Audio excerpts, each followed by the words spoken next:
It sits there, tucked high up under your ribs, deep in the back. Mm-hmm. For most of us, it's just the body's plumbing system. We think of it as a filter, quietly churning away, removing toxins, balancing fluids. But if you talk to a trauma surgeon or an emergency physician, the kidney isn't just a filter. It is a target. It's absolutely a target. And when things go wrong, when kinetic energy meets human anatomy, it becomes this ticking clock that can be incredibly difficult to read. That is the perfect way to frame it. We often think of the heart or the brain as the drama queens of the body, right? When they Okay. get hurt, you know it immediately. You collapse or you start breathing. The kidney is different. It's stoic. It can be shattered into pieces. And yet, on the surface, the patient might look deceptively stable. Why is that? What makes it so hidden? It's sitting in the retroperitoneum, this hidden space behind the abdominal cavity, which means it can hide its secrets really, really effectively. That deception is exactly what we are digging into today. We are taking a deep dive into renal trauma. We've pulled together a stack of clinical frameworks, the kind of high-level protocols used for board certification in urology and trauma surgery, to understand what happens when this organ is under attack. The stuff that keeps residents up at night. Exactly. And the mission today is pretty specific. We want to understand the decision-making process. Because looking at the research, it seems like half the time, the right move is to do absolutely nothing. Which is the hardest thing for a doctor to do. We are trained to fix, we see a problem, we want to intervene. But with the kidney, sometimes intervention is the enemy. Okay, so let's put the listener in the room. We aren't in a nice, quiet clinic. We are in the trauma bay. Yeah. It's chaotic, alarms are going off, people are shouting out vitals. Why is the kidney such a concern in this specific environment? Well, first off, just by the numbers, it is the most commonly injured organ in the genitourinary system. If you take a hit to the torso, the kidney is the most likely thing in that whole system to break. But the real challenge, like I said, is the anatomy. Because it's retroperitoneal and protected by that thick block of back muscle and the rib cage, it actually takes a lot of force to hurt it. So if it is hurt, that means something really violent happened. Exactly. It implies a massive transfer of energy. And because it's buried so deep, when it bleeds, the blood doesn't always fill up the belly where you can easily see the stomach distend. Ah, I see. It fills up that backspace. You can lose a significant amount of blood into the flank and not realize the magnitude of the injury until the patient crashes. So it's a hidden reservoir, a silent bleeder. Precisely. Let's talk about how these injuries actually happen. The data distinguishes between two main categories, blunt trauma and penetrating trauma. And I was surprised to see just how lopsided the statistics are. I assumed it would be gunshots and knives, from movies. It is surprisingly lopsided. It is Yeah. essentially an 80-20 split or even 90-10 in some regions. Blunt trauma is the heavyweight champion here. So we are talking about knife fights in the alley. We are talking about everyday disasters. We are talking about car accidents. We are talking about falls from ladders, contact sports, motorcycle crashes. It's all about rapid deceleration. Right. Imagine you are driving and you get T-boned. Or you hit a tree.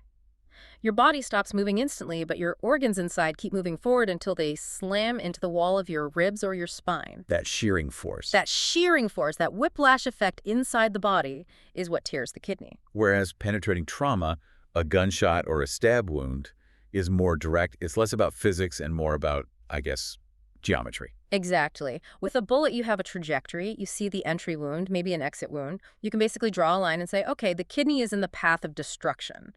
It's highly suspicious by default. So the damage is more predictable. It's more localized to that track. But Yeah. with blunt trauma, you don't have that line. You just have the story.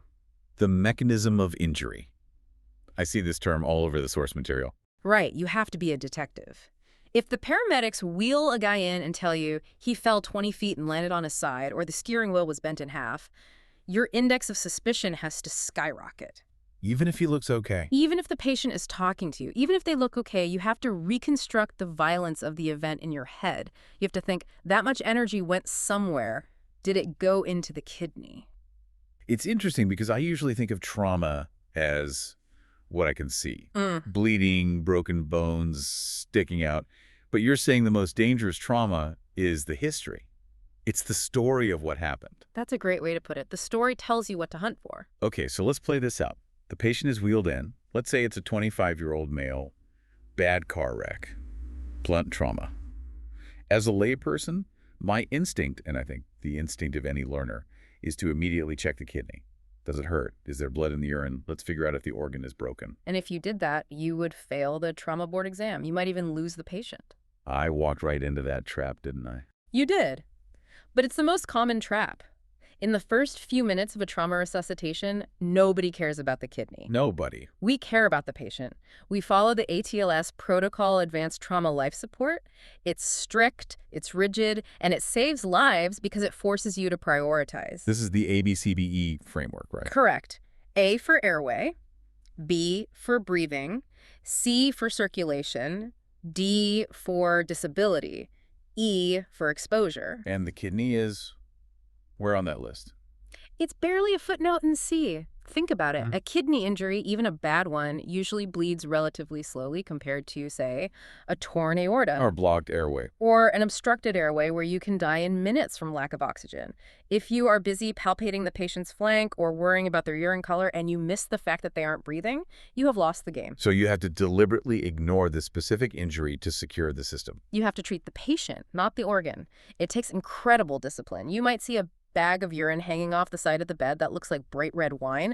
It is screaming at you, something is wrong, look at me. But you have to block it out. You have to visually block that out. You have to have the mental fortitude to say, I see that, but first, is the airway patent? Is the chest rising? Is the pulse palpable? It's almost like triage within a single body. Yeah. You're letting one fire burn slowly while you put out the explosion. That is exactly it. You handle the immediate threat to life. The kidney can wait 5 minutes. The brain, without oxygen, cannot. Okay, let's assume we've done our job. We passed the ATLS test. Airway is clear. They're breathing. We are managing circulation. Now we are in the secondary survey.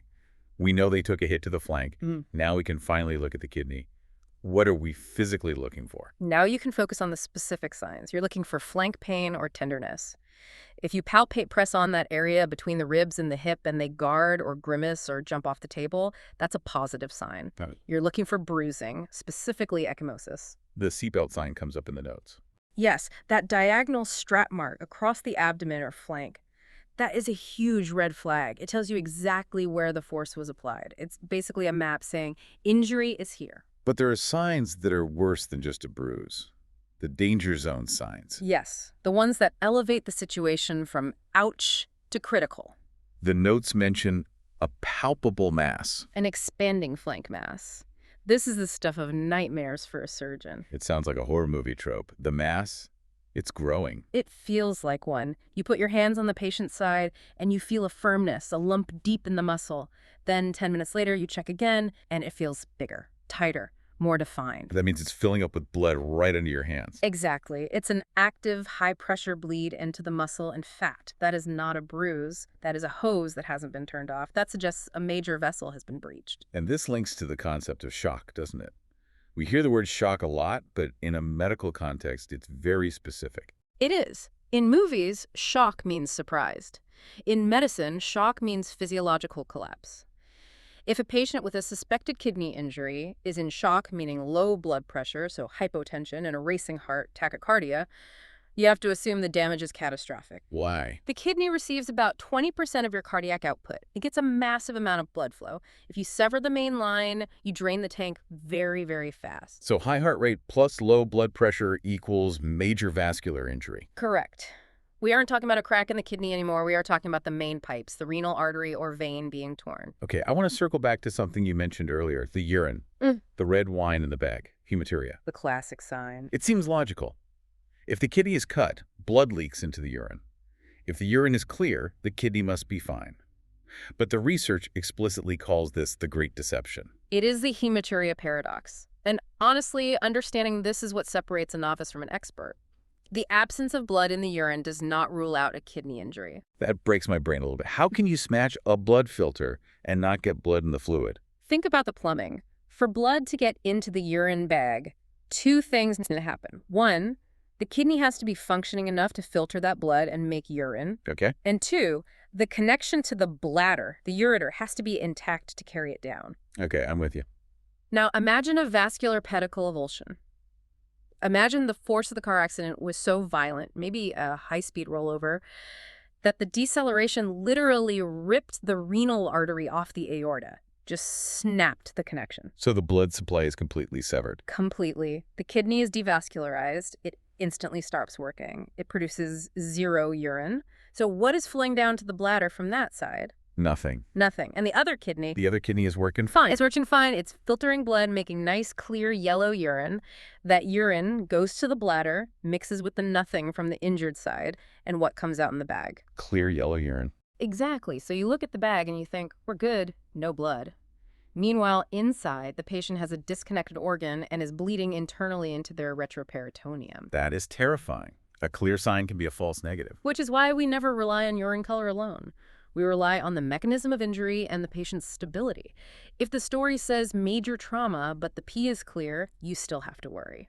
That brings us to the pivotal moment in the trauma bay. The decision. Do we send this patient to the CT scanner to see what's going on inside? This is a binary decision, and it has nothing to do with how much pain they are in. It has nothing to do with whether you are curious. It hinges entirely on one phrase: hemodynamic stability. And the blood pressure holding. That's the golden question. That is the only question that matters right now. So let's look at scenario A. The patient is unstable. Their pressure is crashing. They're unresponsive to fluids, meaning you put fluid in, but the pressure doesn't come up. Do you scan them? I would think you need to know what's bleeding so you can fix it. Yes. And that is how you lose the patient. We call the CT scanner the tunnel of death. The tunnel of death. That is evocative. It's a very real fear in trauma medicine. Think about the logistics. The CT scanner isn't usually in the trauma bay. It's down the hall. It's in a cold, dark room. It's a metal tube. Right. So you take an unstable patient who is teetering on the edge of death, you disconnect them from the main monitors, you wheel them away from your surgical lights and your crash cart, you slide them into a tube where you can't touch them, you can't do chest compressions, and you can't access their airway easily. If they crash in there. You are helpless. If they code, if their heart stops while they're inside that donut, you are in big trouble. You lose precious minutes just pulling them out. So time is the enemy. If they are unstable, you skip the picture. You go straight to the operating room or you resuscitate right there. You don't take photos of a burning building. You put out the fire. If they are bleeding to death, you open them up and find the bleed. The scan is a luxury for the living. Okay, that makes perfect sense. Now, scenario B. The patient is stable. They're in pain. Maybe they have that bruise on the flank. But their blood pressure is 120/80. They are talking to you. Then, and only then, do you proceed to the investigation of choice. The contrast-enhanced CT scan. This is the gold standard. Walk me through what this scan actually shows. It's not just a generic X-ray, is it? No, it's a detailed 3D map. We inject contrast dye into the veins. We watch that dye travel through the blood vessels to the kidney. We are looking for 3 specific things. First, the grade. How bad is the crack? Okay. Second, the vascular integrity. Does the whole kidney light up with dye, meaning it's getting blood? And third, and this is crucial, extravasation. Extravasation. That's a fancy word for leaking. Yes, but specifically urinary extravasation. As the kidney filters that dye, it turns into dyed urine. We want to see if that urine stays in the plumbing or if it spills out into the body. Like a leak. If you see a puddle of bright white dye pooling around the kidney, you know the collecting system has been breached. You mentioned grade. The medical literature breaks this down from grade E first to grade Phi.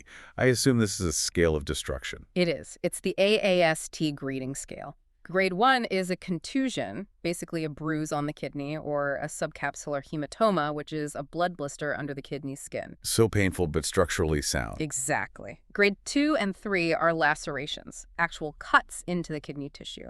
Grade 2 is shallow. Grade 3 goes deeper, more than a centimeter. And grade 4th and V. Now we are in the danger zone. Grade 4th means the laceration goes all the way into the collecting system, the inner plumbing, or there's a vascular injury where a part of the kidney has lost blood supply. And grade V, grade 5, is a shattered kidney. Shattered. It looks like a bag of puzzle pieces on the scan, or it's a pedicle injury where the kidney is ripped off its hinges completely. So here is my assumption.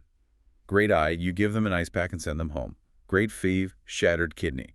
Surely that is immediate surgery. You had to take that mess out, right? And here is the second great counterintuitive lesson of renal trauma. The grade does not dictate surgery. Wait, you can leave a shattered kidney, a bag of puzzle pieces, inside a person. If the patient is stable, yes. In fact, that is the standard of care. That sounds insane. Doctor, my kidney is in 5 pieces.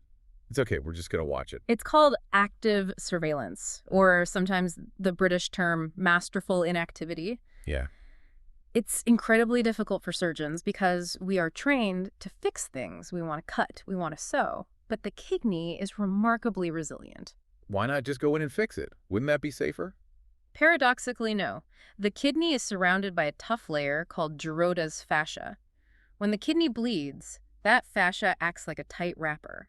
It fills up with blood, gets tight, and creates what we call a tamponade effect. It puts pressure on itself. It puts pressure on the kidney and stops the bleeding naturally. It's nature's pressure bandage. Okay. Now, if I rush into surgery and I cut that fascia open, what happens? You release the pressure. I release the pressure, the tamponade is gone, the bleeding starts up again furiously.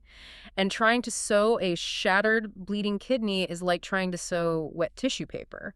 The stitches just pull through. So you end up making it worse. You usually end up having to remove the whole kidney just to stop the bleeding you restarted. A nephrectomy, removing the kidney, is a failure of conservation. We want to save the organ. By trying to fix it surgically, you often guarantee its loss. Wow. But if you wait, if you let it sit, those pieces will often scar down and heal. You might save 40 or 50% of the function of that kidney. That is fascinating. So the treatment is to sit on your hands. It is. But let's be clear. Active surveillance doesn't mean ignoring the patient. What does it actually look like? Oh, it's not relaxing. It's high-stress monitoring. Absolute bed rest. You don't want them moving a muscle and dislodging a clot. Right. You are checking vitals every 15 minutes.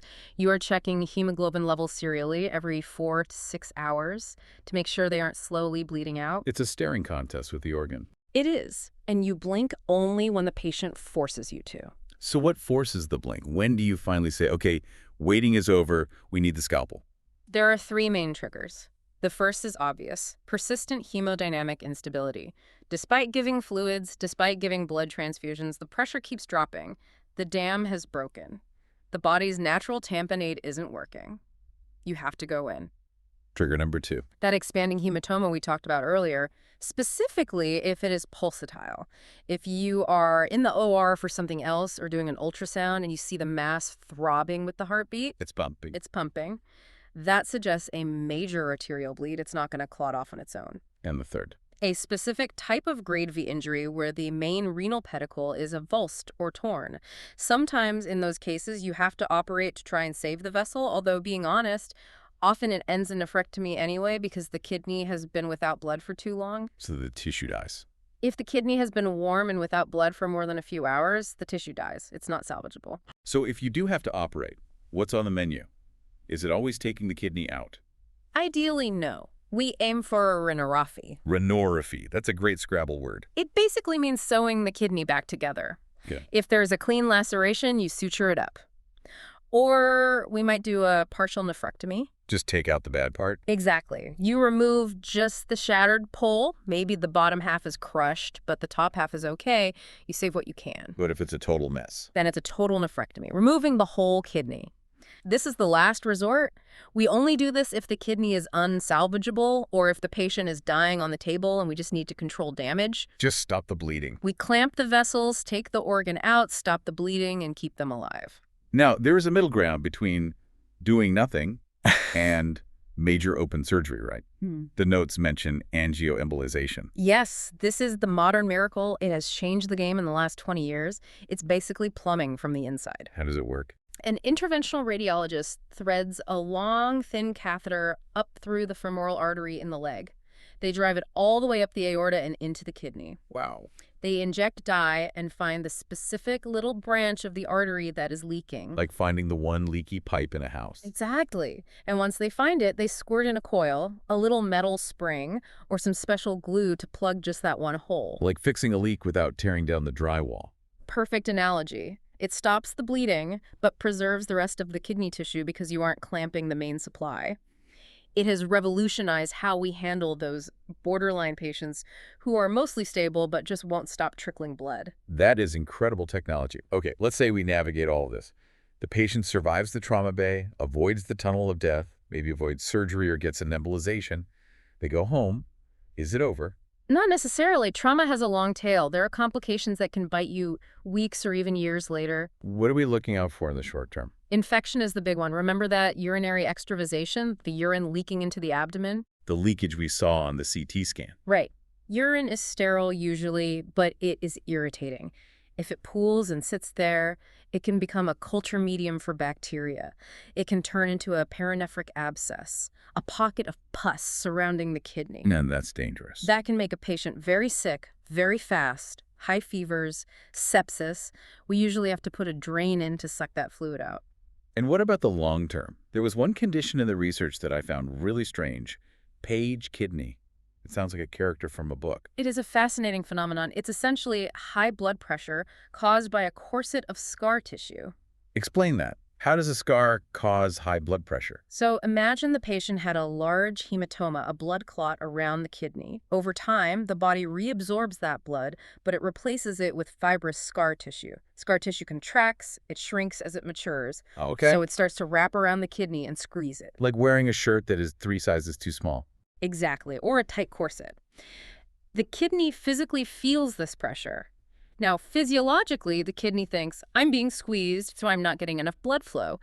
It interprets the pressure as low flow. So it panics. It panics. It releases a hormone called renin. Renin triggers a cascade, the renin-angiotensin-aldosterone system, whose entire job is to raise the body's blood pressure to force more blood into the kidney. So the kidney is trying to save itself, but in the process, it gives the patient systemic hypertension. Correct. So you have a young guy, 20 years old, totally healthy before the accident. He gets in a bike crash, recovers, feels fine. 2 years later, he goes to the doctor for a checkup, and his blood pressure is 180 over 100. This is dangerously high. It is. And if the doctor doesn't ask about his history of trauma, they might just put him on pills and miss the cause entirely.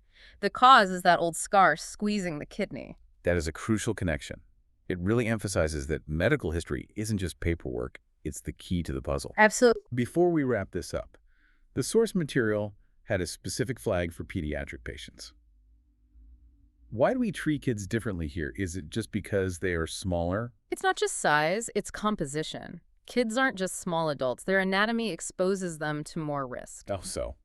First, a child has less body fat to cushion the blow. They have weaker abdominal muscles. But the big factor is the ribs. A child's ribs are much more pliable. They are more cartilaginous. They bend rather than break. So they don't provide a rigid shield. Right. If I punch an adult in the ribs might break, absorbing the energy. If you hit a kid in the ribs bow inward, transferring that kinetic energy right through to the organs underneath, and then spring back. So the force goes right through the armor into the kidney. Exactly. Plus, relatively speaking, a child's kidney is larger in proportion to their body than an adult's. It occupies more space in the abdomen. It's a bigger target with less armor. So the same fall is much worse for a child. A fall that an adult would walk away from can cause serious renal damage in a child. Yes. That is a sobering reality check. It explains why pediatric trauma centers are so specialized. It does. The threshold for scanning and suspecting injury in kids has to be adjusted based on that anatomy. Okay, we have covered a massive amount of ground here. Yeah. From the chaos of the bay, to the silence of the scan, to the long-term effects of scar tissue. If our listener, our learner, is going to walk away with the core pillars of renal trauma, what are they? Let's recap. Let's distill it down to the absolute essentials. Number 1. Mechanism matters. Blunt trauma is the king 80 to 90% of cases. If the story involves high energy, suspect the kidney even if they look fine. Okay, number 1. Number 2, the ADCD trap. Do not get hypnotized by bloody urine. It's a distractor. Secure the airway and circulation first. Life over limb, life over organ. Right. Got it. Number 3, the hematuria paradox. A clear urine bag can hide a devascularized kidney. Don't trust the color, trust the stability and the mechanism. The great deception. Number 4, stability determines the scan. Never send an unstable patient to the tunnel of death. If they are crashing, they go to the OR. If they are stable, they get the CT. Makes sense. And finally, number 5, save the tissue. We avoid surgery whenever possible. We watch, we wait, and we let the body heal. Grade V doesn't mean automatic surgery. It means automatic vigilance. It's a story of restraint, isn't it?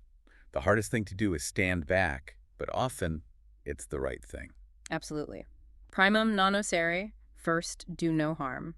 Sometimes doing no harm means keeping your hands in your pockets. It's funny, we started this deep dive thinking about how fragile the kidney is. It's just a filter. But the more we talk, the more I'm impressed by its resilience. It can be shattered and still find a way to knit itself back together. It is an incredible organ. It handles massive blood flow, it regulates our entire fluid balance, and it can take a serious hit and recover. But I want to leave the listener with one thought that circles back to that paradox we discussed. Go for it. Here's where it gets really interesting. We live in a world where we rely on signals. We wait for the alarm to ring to tell us there's a fire. We wait for the dashboard light to tell us the engine needs checking. But in renal trauma, specifically with that pedicle injury where the kidney is dying but the urine is clear, the sign is that there is no sign. The absence of evidence isn't evidence of absence. Exactly. Sometimes the most dangerous thing in the room isn't the loud alarm or the bright red blood, it's the silence.